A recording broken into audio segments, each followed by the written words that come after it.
Նա սպանում էր, գողանում դիակներ գերեզմանից, մորթազեր ծանում, մարդկային մաշկից դիմակներ, լամպեր, տաբատներ ու այլ իրեր պատրաստում։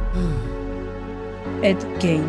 Նրա մասին է Ռայան Մըրֆիի անթոլոգիական հրեշը կամ Monster սերիալի 3-րդ մասը։ Սյուժեն 3 հիմնական ուղղություն ունի։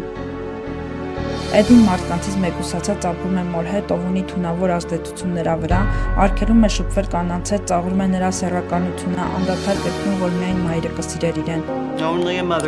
Մոր մահից հետո Գեյնը սկսում է դիակներ գողանալ, սպանել, մաշկազերծանել։ 1957-ին ձերբակալվում է, նրա մոտ ախտորոշվում է շիզոֆրենիա և ցմահ ուղարկվում է հոգեբուժարան։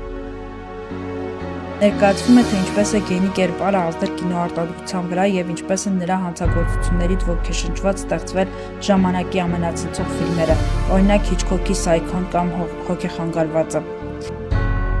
Ներկայացվում է, թե ինչպես են ժամանակի մյուս սարսափելի հանցագործները ոգեշնչվել Գեյնից, օրինակ Ջերի Բրուտոսը, ով նույնպես նեկրոֆիլ էր ու զոհերի մարմնի մասեր էր հավաքում։